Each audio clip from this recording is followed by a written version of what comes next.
اللہ تعالیٰ نے نبی کریم سرور دو عالم صلی اللہ علیہ وسلم کو خطاب کرتے ہوئے فرمایا وَقُلْ رَبِّ زِدْنِي عِلْمًا، یعنی نبی کریم صلی اللہ علیہ وسلم کو یہ تلقین فرمائی کہ آپ یہ دعا کیا کیجئے اور یہ کہا کیجئے کہ رب زدنی علما، اے اللہ مجھے علم میں ترقی عطا فرمائیے، میرے علم میں زیادتی پیدا فرما دیجئے، جتنا علم مجھے حاصل ہے اس سے زیادہ علم مجھے عطا فرما دیجئے۔ یہ دعا ہے جو اللہ جل جلالہ نے اس ذات اقدس کو سکھائی جس کے پاس اللہ تبارک و تعالی نے اولین و آخرین کا سب سے زیادہ علم عطا فرمایا۔ اس کائنات میں جو علم نبی کریم سرور دو عالم صلی اللہ علیہ وسلم کو حاصل تھا وہ نہ کسی کو پہلے حاصل ہوا نہ بعد میں ہو سکتا ہے، لیکن آپ کو بھی یہ تلقین فرمائی گئی کہ آپ یہ دعا کیا کرو کہ میرے علم میں اضافہ کیجئے۔ پہلے تو یہ عرض کر دوں کہ یہ دعا جس سیاق میں آئی ہے وہ یہ ہے کہ یہ فرمایا پہلے وَلَا تَعْجَلْ بِالْقُرْآنِ مِنْ قَبْلِ أَنْ يُقْضَى إِلَيْكَ وَحْيُهُ وَقُلْ رَبِّ زِدْنِي عِلْمًا۔ رسول کریم سرور دو عالم صلی اللہ علیہ وسلم پر جب وحی نازل ہو رہی ہوتی تھی تو حدیث میں آتا ہے کہ اتنا بوجھ ہوتا تھا سرکار دو عالم صلی اللہ علیہ وسلم پر نزول وحی کے وقت کہ آپ سردی کے جاڑے کے سخت موسم کے اندر بھی آپ پسینہ پسین ہو جاتے تھے، اور اس بوجھ کے عالم میں وحی کا بوجھ اتنا ہوتا تھا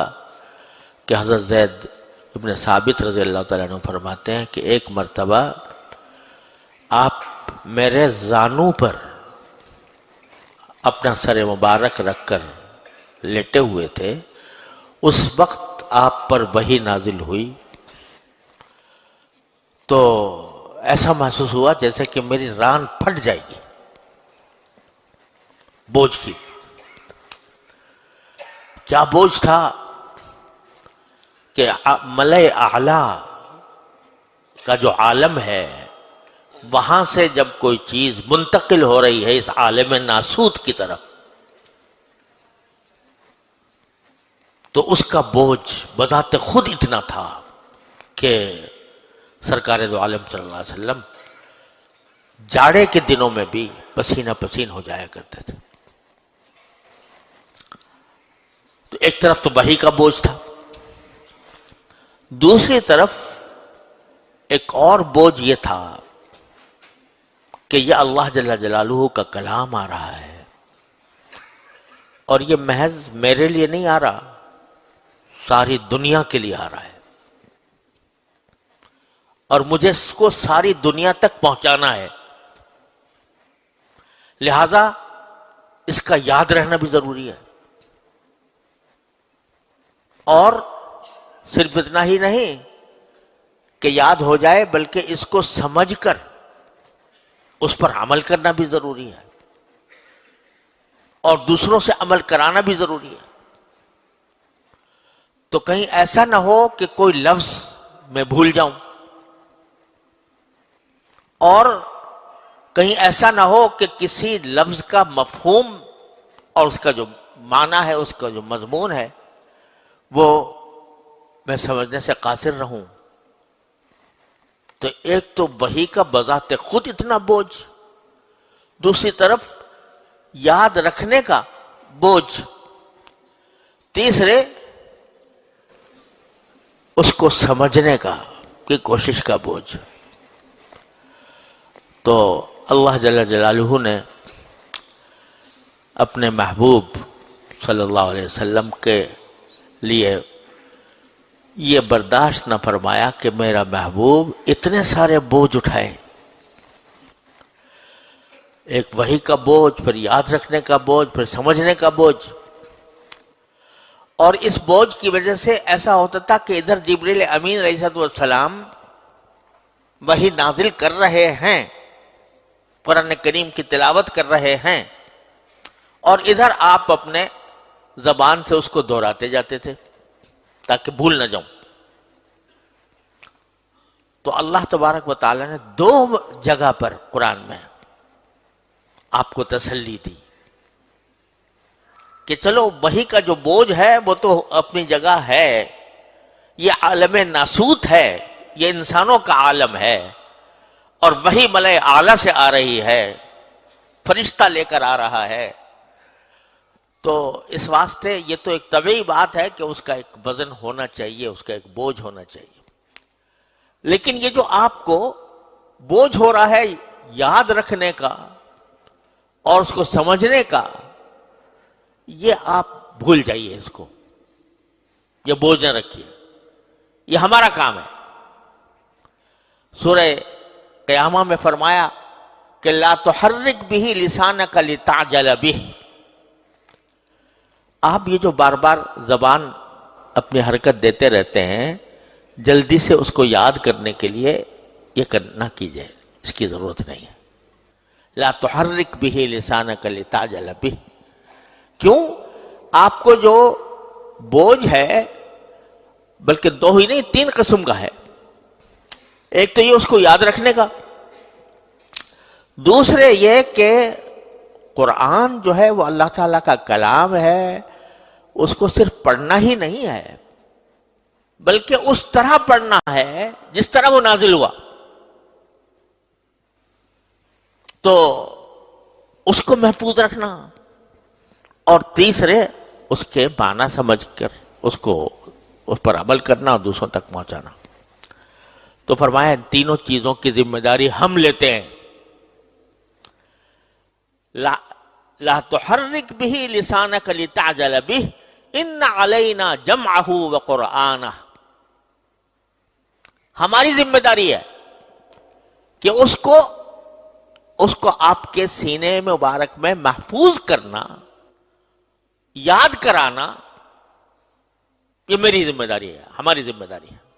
ان علینا جمعہ، اس کو آپ کے سینہ مبارک میں محفوظ کرنا، یہ ہماری ذمہ داری ہے۔ آپ فکر چھوڑ دیجئے اس کے کہ یاد رہے گا نہیں رہے گا، تو اس کو یاد ہم کریں گے۔ پھر بقرآن، ہمارے اوپر ہے یہ ذمہ داری کہ ہم آپ کو پڑھنے کا طریقہ بھی سکھائیں۔ وہ بھی یہ جو آپ کے اوپر ایک ذمہ داری آ رہی ہے، تو اس کو کہ آپ اسی طرح پڑھیں، اسی طرح لوگوں کو سکھائیں، اسی طرح تعلیم دیں جس طرح وہ نازل ہو رہا ہے، جن الفاظ کے ساتھ، جس تلفظ کے ساتھ اور جس انداز میں نازل ہو رہا ہے، اس کو اس طرح پہنچانے کے لیے یہ ہماری ذمہ داری ہے کہ ہم آپ کو اسی طرح پڑھوائیں گے۔ اور فَإِذَا قَرَأْنَاهُ فَاتَّبِعْ قُرْآنَهُ، تو جب ہم پڑھیں گے، یعنی ہمارا فرشتہ پڑھ کے سنائے گا آپ کو، تو جس طرح اس نے پڑھا ہے اسی کا اتباع کیجئے۔ بعد میں ہم خود آپ کو دل میں ڈال دیں گے کہ کیسے پڑھنا ہے، اور پھر اسی کا اتباع کیجئے۔ ثم ان علینا بیانہ، پھر ہماری ذمہ داری یہ بھی ہے کہ اس کا مطلب آپ کو سمجھائیں، اس کا مضمون آپ کے دل میں محفوظ کریں، اس کی تشریح کریں، اس کی تفسیر کریں۔ یہ ساری ذمہ داری بھی ہم لیتے ہیں، آپ تو بس سنتے جائیے وہی کیا نازل ہو رہی۔ یہ تسلی دی سورہ قیامہ میں۔ یہاں بھی سورہ طٰہٰ کی آیت ہے یہ، تو اس میں بھی اللہ تبارک و تعالیٰ پہلے فرماتے ہیں لا تعجل بالقرآن من قبل ان یقضى الیک وحیہ، پڑھنے میں جلدی نہ کیا کریں جب تک کہ کسی آیت کا نزول، اس کی وحی جب تک کہ پوری نہ ہو جائے، تو آپ کو پڑھنے کی ضرورت نہیں ہے، آپ سنیں آرام سے، اور آرام سے سن کر ہماری ذمہ داری ہے کہ ہم یاد کریں گے۔ آپ کا کیا کام ہے؟ وَقُلْ رَبِّ زِدْنِي عِلْمًا، بس آپ تو اتنا کہہ دیا کریں ہم سے۔ کیا کہہ دیا کریں؟ کہ اے میرے پروردگار میرے علم میں اضافہ فرما۔ یہ دعا کر لیا کرو، کریں گے تو ہم ذمہ داری وہاں لے لی، ذمہ داری لے لی کہ ہمارے اوپر، ہم اپنی ذمہ داری پر کہتے ہیں کہ ہم آپ کو محفوظ کرائیں گے، ہم آپ کو پڑھوائیں گے، ہم آپ کے سامنے تفسیر کریں گے، سارا کچھ کریں گے، لیکن آپ کا کام یہ ہے کہ آپ کہیے کہ اے پروردگار میرے علم میں اضافہ فرما۔ کیا سکھایا؟ کہ جس چیز کا ہونا یقینی ہے، جس میں کوئی شک و شبہ کی گنجائش نہیں، اللہ تبارک و تعالی نے کہہ دیا کہ ہم یاد کرائیں گے، ہم پڑھوائیں گے، ہم تشریح کریں گے، مگر اس کو بھی مانگو اللہ تبارک و تعالی سے۔ جس کا ملنا یقینی ہے اس کو بھی اللہ تعالی سے مانگو، یا اللہ میرے علم میں اضافہ کیجئے۔ کتنا بڑا عظیم سبق دیا جا رہا ہے۔ اللہ تعالیٰ چاہتے ہیں کہ بندہ اس کے قریب ہو۔ وہ قریب کیسے ہوگا؟ اللہ سے مانگ مانگ کر قریب ہوگا، اللہ کے سامنے منگتا بن کر قریب ہوگا۔ جتنا اللہ تعالیٰ سے مانگے گا اتنا ہی قرب اللہ تبارک و تعالیٰ کا حاصل ہوگا۔